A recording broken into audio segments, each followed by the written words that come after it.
इमाजियस academy पे आप सभी का स्वागत है। दोस्तों, करंट अफेयर्स के 500 महत्वपूर्ण पॉइंट को लेकर के हम उसी को कंटिन्यू करते हैं। आप वो लाइक करें, शेयर करें और जिन दोस्तों ने अभी तक हमारे चैनल को सब्सक्राइब नहीं किया वो सब्सक्राइब कर लें। आज का पहला बिंदु है जलवायु परिवर्तन प्रदर्शन सूचकांक 2023। जलवायु परिवर्तन प्रदर्शन सूचकांक 2023 ये German watch, new climate institute और क्लाइमेट एक्शन नेटवर्क के द्वारा संयुक्त रूप से जारी किया जाता है। German watch, new climate institute और क्लाइमेट एक्शन नेटवर्क के द्वारा संयुक्त रूप से जारी किया जाता है। इसमें पहले से लेकर के 3 रैंक तक किसी को स्थान प्राप्त नहीं होता है, क्योंकि अभी तक कोई भी देश ऐसा नहीं है जिन्होंने जलवायु परिवर्तन के लिए 100% मानक को तैयार किया हो। इसलिए प्रथम, द्वितीय और तृतीय रैंक खाली रह जाते हैं। यह सूचकांक प्रतिवर्ष संयुक्त राष्ट्र जलवायु परिवर्तन सम्मेलन में जारी किया जाता है और 4 श्रेणियों में 14 संकेतकों का उपयोग किया जाता है। इसमें कोई भी देश पहले 3 रैंक में नहीं है। डेनमार्क चौथा रैंक पर शीर्ष पर बना हुआ है। चौथा रैंक है लेकिन शीर्ष पर है। समकक्षों में पहला है परंतु रैंक में चौथा रैंक है। पहला, दूसरा, तीसरा रैंक किसी को नहीं मिला हुआ है।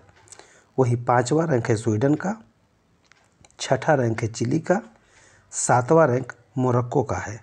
यानी यदि क्रमशः देखा जाए तो पहला, द्वितीय, तृतीय, चतुर्थ यानी कि डेनमार्क पहले पे है, स्वीडन द्वितीय पे है, चिली तृतीय पे है, मोरक्को चौथे पर है और भारत 5वें स्थान पर अर्थात भारत 8वें स्थान पर बना हुआ है। तो जलवायु परिवर्तन प्रदर्शन सूचकांक में 2023 में भारत का स्थान 8वां है।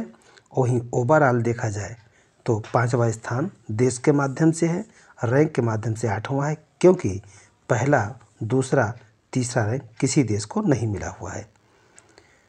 भारत 2022 में 10वें रैंक पे था, 2021 में 10वें रैंक पे था, 2020 में 9वीं रैंक पे था और 2023 में 8वें रैंक पर है। यानी भारत का परफॉर्मेंस बेहतर हो रहा है जलवायु परिवर्तन सूचकांक में। ईरान अंतिम स्थान यानी 63वां रैंक प्राप्त है ईरान को, जो कि अंतिम स्थान पर बना हुआ है। अगला बिंदु है Paris peace forum. Paris peace forum ये 5वां संस्करण है। इस तरह का पीस लगा हुआ है, मतलब शांति के लिए वार्ता होता है और यह 5वां संस्करण है। 2018 में स्थापित किया गया था। फ्रांसीसी के द्वारा एक गैर लाभकारी संगठन के रूप में पेरिस पीस फोरम का गठन हुआ था और 5वें संस्करण की थीम है reading out the multi crisis. Reading out the multi crisis ये 5वें संस्करण के पेरिस पीस फोरम का थीम है। अगला बिंदु है बहुराष्ट्रीय समुद्री अभ्यास मालाबार। देखिए, बहुराष्ट्रीय समुद्री अभ्यास मालाबार 2022 में ये 26वां संस्करण था। 15 नवंबर 2022 को जापान के समुद्र में आयोजित हुआ और वहीं पर 30वीं वर्षगांठ भी मनाई गई। ध्यान रहे कि बहुराष्ट्रीय समुद्री अभ्यास जो मालाबार है, यह संस्करण के रूप में तो 26वां है, लेकिन वर्षगांठ के रूप में 30वीं वर्षगांठ मनाई गई है। Japan maritime self defence force के द्वारा इसकी मेज़बानी किया गया है। भारत के पूर्वी बेड़े के जहाज शिवालिक और कमोर्ता ने यहाँ पर भागीदारी की है। साथियों, 1992 में भारत और अमेरिका के बीच द्विपक्षीय अभ्यास के रूप में मालाबार का आयोजन शुरू हुआ था। बाद में इसमें जापान और ऑस्ट्रेलिया जुड़ गए और अब यह क्रमशः 4 देशों के द्वारा किया जाता है, जो कि इस बार यानी 2022 का आयोजन जापान के समुद्र में किया गया। अगला बिंदु है लंचित बोरफुकान। लंचित बोरफुकान ये असम के ऐसे योद्धा रहे हैं जो कि जब मुग़ल एम्पायर था उस समय औरंगजेब का राज था और ये जब असम पर यानी अहोम साम्राज्य पे आक्रमण करना चाह रहे थे तो इनको रास्ते में ही रोक दिया गया था। तो लंचित बोरफुकान असम के मुख्यमंत्री ने लंचित बोरफुकान की 400वीं जयंती समारोह के लिए एक सॉन्ग जारी किया है। 400वीं जयंती समारोह के लिए एक सॉन्ग जारी किया है। 24 नवंबर 1622 को बोरफुकान का जन्म हुआ था और वह आगे चल करके अहोम साम्राज्य के कमांडर बने। अहोम साम्राज्य के कमांडर इन चीफ थे। तो 1671 में सरायघाट की लड़ाई में मुगलों को रोक दिया था। सरायघाट की लड़ाई हुई थी जब मुगल अहोम साम्राज्य पर आक्रमण करना चाह रहे थे, तो लंचित बोरफुकान ने रास्ते में ही सरायघाट के पास में मुगलों की सेना को रोक दिया था। और युद्ध में कहा जाता है कि कोई भी देश है भाई पीछे क्यों हटेगा, पराजित हुआ होगा।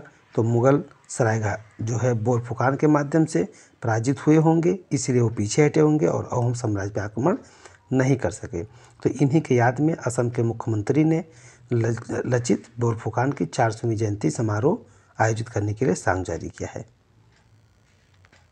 तो दोस्तों, आज का अगला बिंदु है ऑपरेशन बरखाने।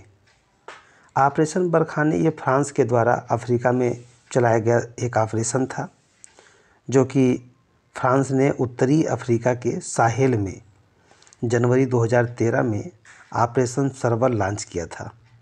जनवरी 2013 में ऑपरेशन सर्वर लॉन्च किया था। वही 2014 में जब ऑपरेशन को और आगे बढ़ाया गया तो नाम दिया गया ऑपरेशन बरखाने। इसे भी समाप्त किया गया है। ये था क्या, अलकायदा ने उत्तर माली पर नियंत्रण कर लिया था और माली ने फ्रांस से सहयोग मांगा था। तो फ्रांस ने ऑपरेशन सर्वर जो है चलाया था। बाद में इसे जब और बढ़ाया गया समय के साथ, तब यहाँ पर ऑपरेशन बरखाने कर दिया गया। और ऑपरेशन बरखाने को जब अपने ऑपरेशन में वो सफल रहा, बाद में अब उसे तत्कालिक रूप से समाप्त कर दिया गया है। तो ये इस्लामिक चरमपंथी हैं अलकायदा, उन्हीं ने इसे कब्जा कर रखा था। तो वहाँ पर फ्रांस ने शुरू किया था और अंत में अब जा कर के ऑपरेशन बरखाने को समाप्त कर दिया गया है। अगला बिंदु है शौचालय 2.0 अभियान। देखिए, शौचालय 2.0 अभियान ये शहरी क्षेत्र के लिए है। ध्यान रहे, जो शौचालय है वो ग्रामीण और शहरी दोनों में चलाया जा रहा है, परंतु शौचालय 2.0 अभियान केंद्रीय आवास और शहरी कार्य मंत्री हरदीप सिंह पुरी के द्वारा विश्व शौचालय दिवस के अवसर पर, विश्व शौचालय दिवस कब है, 19 नवंबर को मनाया जाता है। और उसी के समय में बेंगलुरु में कर्नाटक में आयोजित एक राष्ट्रीय कार्यक्रम में शौचालय 2.0 अभियान की शुरुआत किया गया। तो ध्यान रहे कहाँ किया गया है, तो बेंगलुरु में किया गया है। कब किया गया है, विश्व शौचालय दिवस का जो है 19 नवंबर को मनाया जाता है।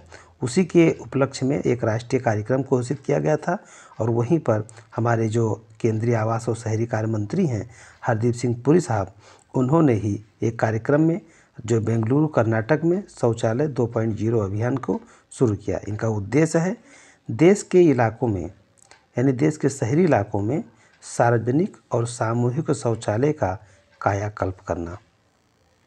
इस अभियान को 5 विषयगत क्षेत्र दिए गए थे। दोस्तों, मैं अपने क्लास को यहीं समाप्त करता हूँ। धन्यवाद। जय हिंद, जय भारत।